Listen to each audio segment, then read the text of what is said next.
Sylvester Stallone gave up his first-class seat for a veteran, but what happened next left the entire plane in stunned silence. The air inside Los Angeles International Airport felt thick with movement. Travelers hurried past each other, some pulling suitcases behind them, others balancing coffee cups and boarding passes. Among them was Sylvester Stallone, dressed casually in dark jeans, a fitted jacket, and aviator sunglasses perched low on his nose. He had taken plenty of flights before, but this one would be different. As he made his way through the terminal, he barely drew attention. Passengers were too wrapped up in their own travels to notice. He liked it that way. No cameras, no autograph requests, just a quiet moment before a long flight. At gate 47, he handed his boarding pass to the attendant, nodded politely, and stepped into the jet bridge. First class was half full, the kind of crowd that knew luxury but didn't make a show of it. He slid into seat 2A, stretching out before takeoff, watching the rest of the passengers trickle in. That's when he saw him, an elderly man, maybe in his late 70s, struggling to make his way down the narrow aisle. His hands trembled slightly as he gripped the overhead compartments for balance. His duffel bag, old and worn, with the canvas edges frayed, swung clumsily against his side. He adjusted the cap on his head, the emblem of a Vietnam War veteran stitched across the front. A flight attendant noticed him too, stepping forward. "Sir, can I help you?" The veteran waved her off. "I got it, sweetheart." His voice was gravelly, weathered, carrying the weight of time. Passengers in business class watched in silence as he shuffled forward. Some looked away, pretending not to notice. Others glanced up briefly before going back to their screens, their books, their headphones. But Stallone didn't look away. He could see it. The way the old man winced with every step, how his bag seemed to pull him down, how his knees barely held him up. The veteran was heading toward the back, all the way to economy. Stallone didn't hesitate. He unbuckled his seatbelt, stood up, and caught the flight attendant's attention. "Let him take my seat." But the old man wasn't the only one who heard him. The air in first class shifted. Conversations quieted. The rustling of newspapers and the tapping of fingers on phone screens paused. The veteran stopped in his tracks, his bushy gray eyebrows pulling together as he turned to face the voice that had spoken. Sylvester Stallone stood there, his stance relaxed but firm, one hand gesturing toward the plush leather seat he had just vacated.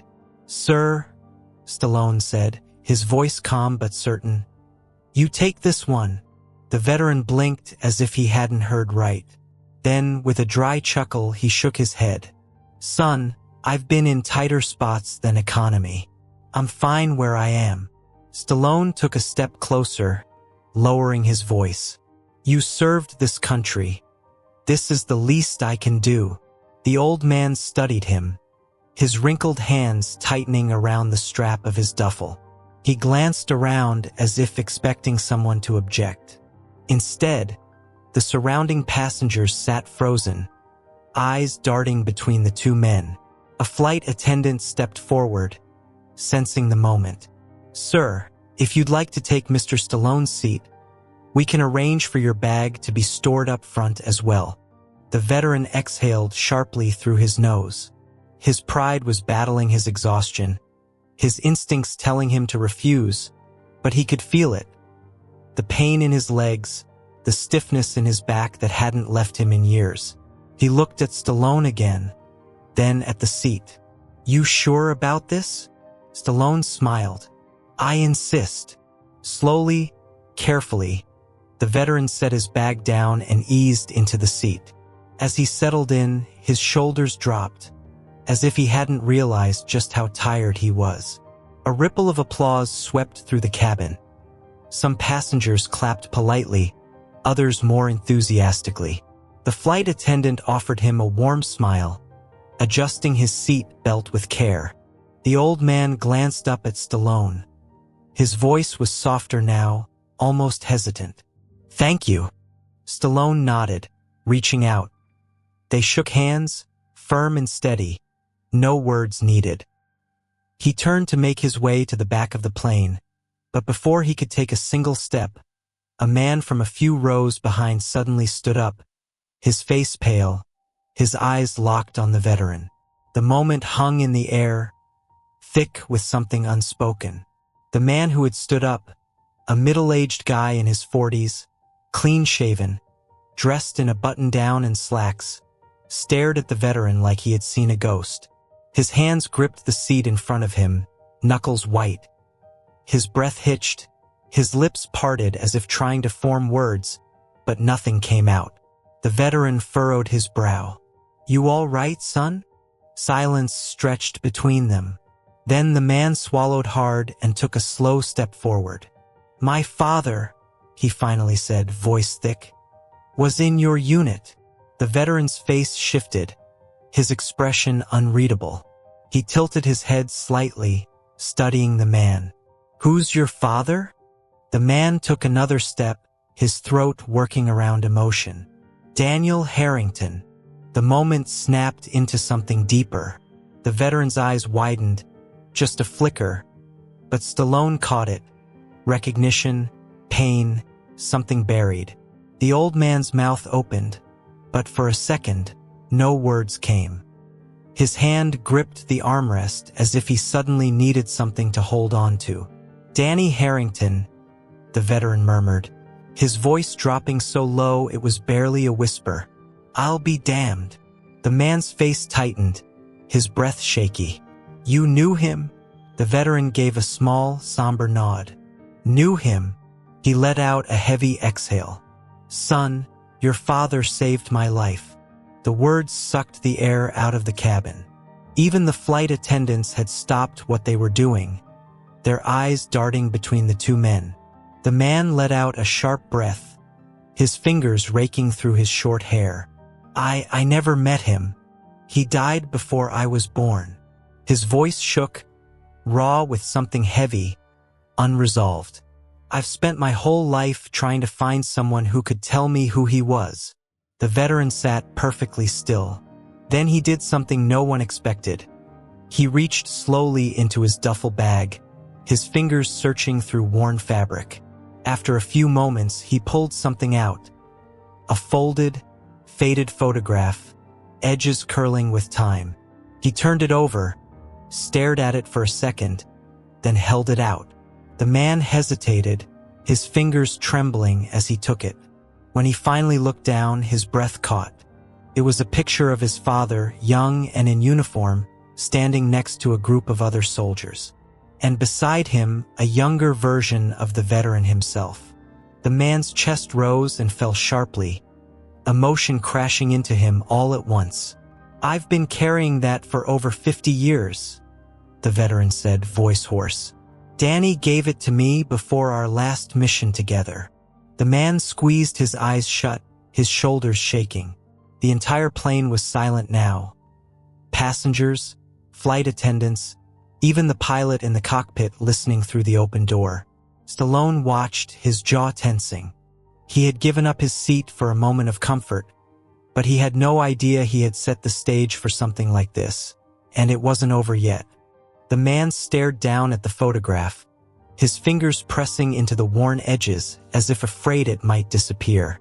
His breath was uneven, his chest rising and falling in slow, measured beats.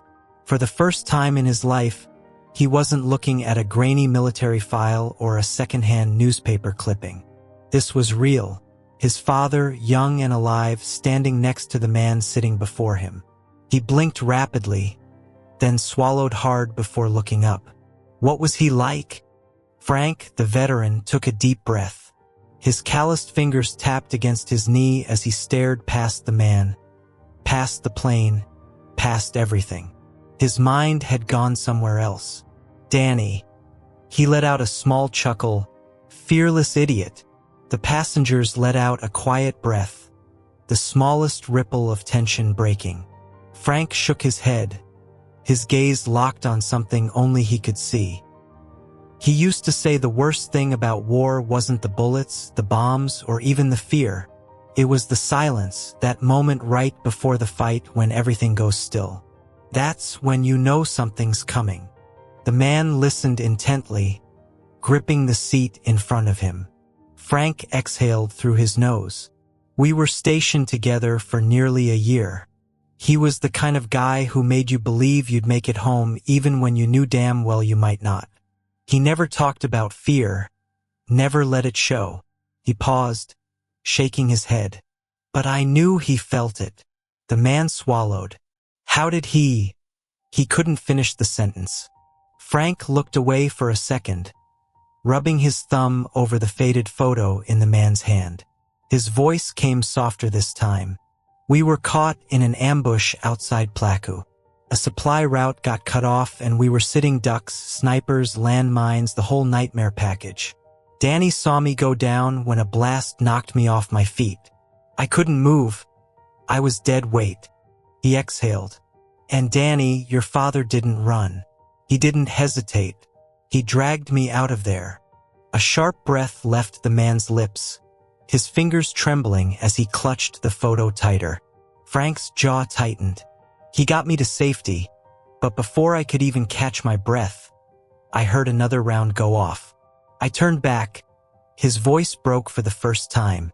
He cleared his throat quickly. And he was already down. The man squeezed his eyes shut, his body stiff. Frank's voice turned hoarse. I owed him my life, and all I got to say to him before he was gone was hold on.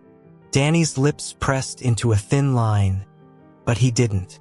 The silence inside the plane was unshakable. No one moved, no one dared. The man's shoulders curled inward, as if he were holding in a lifetime of grief that had finally caught up to him. Frank's fingers curled around his knee. He talked about you, before we shipped out that day. He told me about his wife, said she was pregnant, said he was going to be a father. His voice turned rough.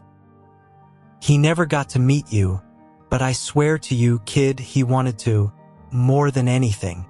The man wiped at his face with the back of his hand, his body shuddering with the weight of it all. Frank let out a breath. You're the reason he fought like hell that day. A single tear slipped past the man's defenses. He let out a quiet, broken laugh. 50 years, he murmured. 50 years I've been trying to find out who he was. And now, on a damn airplane. He shook his head, disbelief coloring his voice. Frank gave him a knowing look. Fate's funny that way. A deep hush settled over the cabin. People who had started this flight, scrolling through their phones, now sat glued to their seats, watching something they knew they might never witness again.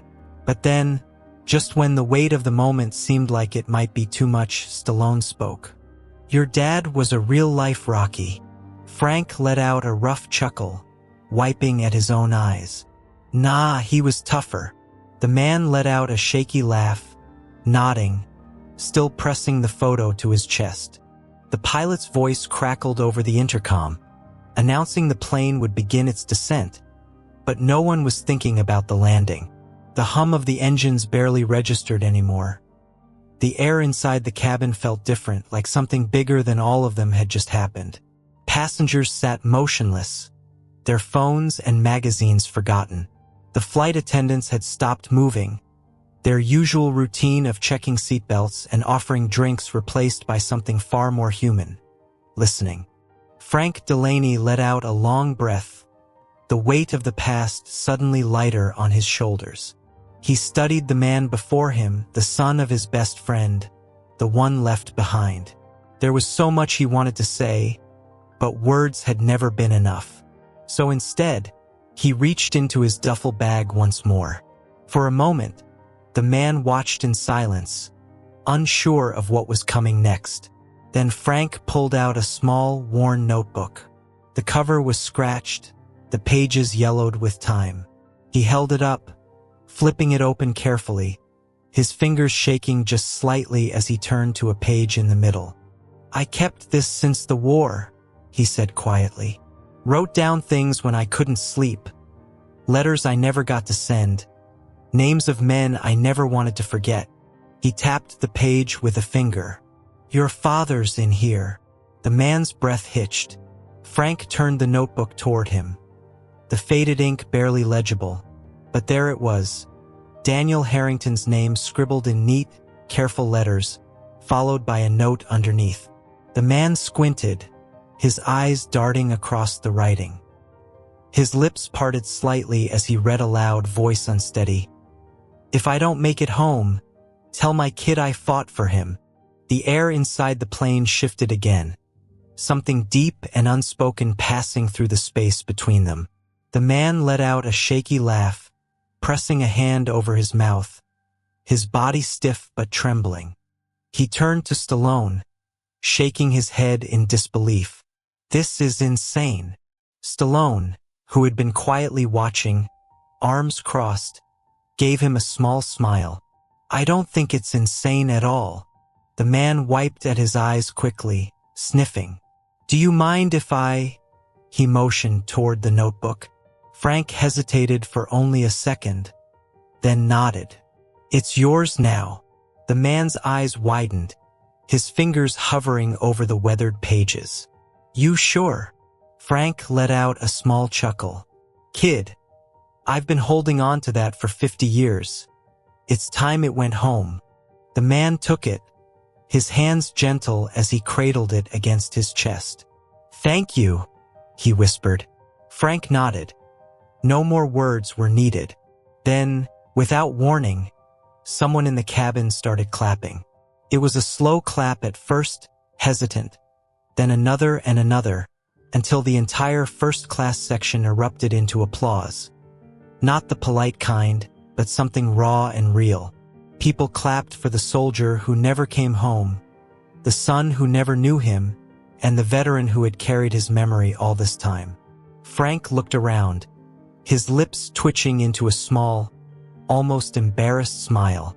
All this fuss for an old man, he muttered under his breath. Stallone grinned, leaning in slightly. I think you earned it. The plane shuddered slightly as the landing gear deployed. The intercom crackled with the pilot's voice announcing their final descent into Phoenix, Arizona. The moment was coming to an end, but everyone on that plane knew they had just witnessed something unforgettable. As the plane touched down, the wheels screeching softly against the tarmac, passengers sat in complete silence, still processing everything they had just witnessed. No one reached for their bags. No one stood up prematurely. The intercom chimed, "Welcome to Phoenix, Arizona. Local time is 4:17 p.m. Slowly, people began stirring, but the weight of the moment still hung thick in the air. Frank exhaled deeply, rubbing his hands over his knees as if shaking off the past. The man, the son of his fallen brother, was still holding on to the notebook, his fingers gripping the worn leather like a lifeline. Stallone adjusted his jacket and turned to Frank. You got someone picking you up? Frank chuckled, shaking his head. Nah, son. My legs still work. Got a rental waiting. The man next to him furrowed his brow. Do you live in Phoenix? Frank hesitated. Tucson, just passing through. The man let out a breath, his grip tightening around the notebook. Listen, he stopped himself, struggling to find the right words. Then, after a pause, he shook his head with a small smile. I don't even know what to say. Frank patted his arm gently, his own voice softer now. You don't have to say anything. The seatbelt sign turned off, and the usual chaos of landing should have begun. People scrambling for overhead bins, pushing toward the aisle, muttering about connections and baggage claims. But not today, not on this flight. Passengers moved slower, some offering Frank small nods of respect as they passed. A woman in business attire reached out, squeezing his shoulder gently before moving along. A flight attendant offered him a quiet, "Thank you for your service," her voice laced with genuine emotion. And then, as Stallone gathered his things, Frank turned toward him one last time. "Mr. Stallone?" Stallone looked up, one hand on his carry-on. "Yeah." Frank held his gaze. "What you did back there?" He nodded slightly. "You didn't just give up a seat." Stallone's expression softened. "No, I didn't." Frank let out a breath and extended his hand. Stallone grasped it firmly, shaking it with the same strength that had carried both of them through this moment. The veteran's voice dropped just above a whisper. "I think I got the better deal." Stallone smiled, but his eyes carried something deeper. As Frank and the man, the son of the friend he lost, walked toward the terminal together, Stallone watched them go, a quiet thought settling deep in his chest. Greatness isn't measured by fame or fortune. It's measured in moments like this. And as he stepped off that plane, he knew this was a flight he'd never forget. Sometimes the smallest gestures, a seat, a conversation, a simple act of kindness, can lead to something far greater than we ever expected. This story isn't just about Sylvester Stallone or a veteran. It's about all of us. It's about the way we treat people, the opportunities we have to change lives, and the moments we don't see coming. You never know when something as simple as a decision, a single moment of generosity, might set off a chain of events that someone has been waiting for their entire life. So the next time you have a chance to do something good, do it, because you never know whose story you might be stepping into. If this story moved you, don't forget to like, subscribe, and share it with someone who needs to hear it, because sometimes the stories we tell have the power to change lives.